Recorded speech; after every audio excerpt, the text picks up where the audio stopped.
Dear girls, किसी को शादी की कमिटमेंट देने से पहले कुछ बातें तुम्हें ज़रूर पता होनी चाहिए।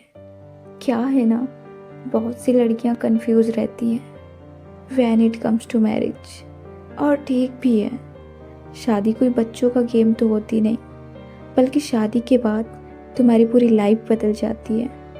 इसीलिए शादी के फैसले तुरंत नहीं लिए जाते। ऐसा नहीं कि तुम्हें लगा सब सही है और शादी कर लेते हैं, क्योंकि कुछ समय तक तो इंसान अच्छा है, बाद में असल आदतें सामने आती है जब शादी हो जाती है। क्योंकि ये बहुत लोगों का ख्याल होता है कि शादी के बाद लाइफ बहुत परफेक्ट होगी। नहीं, कुछ भी हैप्पी एवर आफ्टर जैसा नहीं होता है। तो फैंटेसी में जीने से अच्छा है प्रैक्टिकल रहो, क्योंकि आजकल डाइवोर्स रेट्स बढ़ रहे हैं, एक्स्ट्रा मैरिटल अफेयर हो रहे हैं। तो ये बहुत ज़रूरी हो जाता है हर लड़की के लिए कि उसे कुछ बातों का पता हो। तो पर्सनली मुझे ऐसा लगता है कि किसी की सलाह लेने से ज़्यादा लाइव एग्जाम्पल होगा कि तुम उन लोगों की लाइफ को ऑब्जर्व करो जिन्होंने शादी कर ली है, चाहे वो लव हो या अरेंज, डजेंट मैटर। पर उनकी रिलेशनशिप को ऑब्जर्व करके, उनकी स्टोरीज सुन करके तुम बेटर डिसीजन ले पाओगी। ऐसा नहीं है कि किसी की सलाह नहीं लेनी चाहिए। इनफैक्ट मेरा ऐसा मानना है कि दूसरों की सलाहें ऐसे मसलों पे बहुत सोच समझ कर लेनी चाहिए, क्योंकि हर कोई अपने एक्सपीरियंस और अपने पॉइंट ऑफ व्यू से सलाह देता है। और सबके लिए लाइफ पार्टनर की जो डेफिनेशन है वो अलग अलग है, क्योंकि हर किसी की रिक्वायरमेंट्स, प्रायोरिटीज़ अलग होते हैं। तो ये तो कोई नहीं बता सकता कि तुम्हारे लिए कौन सही है और कौन नहीं। पर फिर भी मेरी अपनी ऑब्जर्वेशन ये कहती है कि पैसा और लुक्स देखकर तो सभी शादी कर लेते हैं। मैं नहीं कह रही कि इसकी इम्पोर्टेंस नहीं है, बिल्कुल है, पर वो दिल से कितना सिंसियर है ये तुम्हारी पहली प्रायोरिटीज़ होनी चाहिए। आखिर में तुम्हें पूरी ज़िंदगी बितानी है उसके साथ, और उसके लिए तुम्हें उसे टेस्ट करना होगा। ये नहीं कि वो क्या कह रहा है या क्या दिखा रहा है। दिखाते तो सभी अपने आप को अच्छा ही है। अक्सर अरेंज मैरिजेस में एक तो मुलाकातों में कौन ही बुरा बनेगा। क्या है कि हम लड़कियां दिल से ज़्यादा सोचती हैं, जबकि ऐसे मसलों में तो बहुत दिमाग लगाना चाहिए। तुम्हें उस इंसान को टेस्ट करना पड़ेगा, वक्त देना होगा, उनके बिहेवियर को समझना होगा। किसी के अच्छेपन को देखकर शादी नहीं की जाती।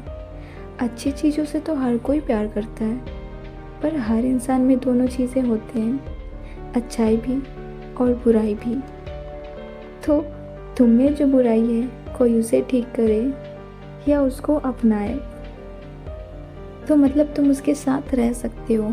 हाँ, ऊपर लेवल पर तो डिफरेंस रहेंगे, लेकिन जो मेन चीज़ जिस पर कोई कॉम्प्रोमाइज़ नहीं होनी चाहिए, जैसे ट्रस्ट, रिस्पेक्ट, अंडरस्टैंडिंग, तो तुम्हें उस इंसान को हर तरह से देखना चाहिए। चाहे अच्छा हो, गुस्सा हो, प्यार हो, चिंता हो, पूरी तरह से आप किसी को अपना सकते हो तो ही शादी करो, वरना नहीं। क्योंकि जब समझने का मौका नहीं मिलता और आगे जाके जब असलियत सामने आती है, तो उनको लगता है ये रिश्ता चलने वाला नहीं है। तो पहला स्टेप लेने में ही केयरफुल रहो। दूसरा है डाउरी, जो आज भी बहुत चलता है।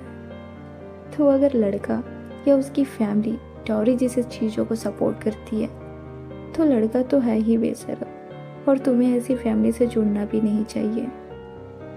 क्योंकि तुम कोई चीज़ नहीं हो जो तुम्हें वो पैसे में तौलेगा या खरीदेगा। ऐसे में तुम्हें इमीडिएटली स्टैंड ले लेना चाहिए और उस लड़के से शादी करने से मना कर देना चाहिए। क्योंकि हम लड़कियां ही अगर इस चीज़ के खिलाफ नहीं बोलेंगी तो कौन बोलेगा। पहले के ज़माने में क्या होता था ना, कि शादियां इसीलिए चलती थी क्योंकि लड़कियां कुछ बोलती नहीं थी, वो चुपचाप सहती रहती थी, इसीलिए शादियां लंबी चल जाती थी। पर अब नहीं सहती वो, और मेरी नज़र में आज का समय ज़्यादा सही है कि गलत हो तो सहना नहीं है।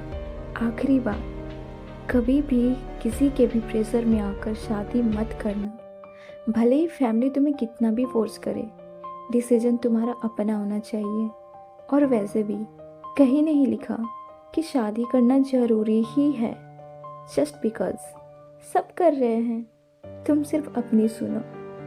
कुछ चीज़ों में ना किसी का इंटरफेरेंस बर्दाश्त नहीं करना चाहिए, वो अपने पेरेंट्स से क्यों ना हो, क्योंकि ये डिसीजन बहुत पर्सनल होते हैं। So always remember, never settle for a life you don't want.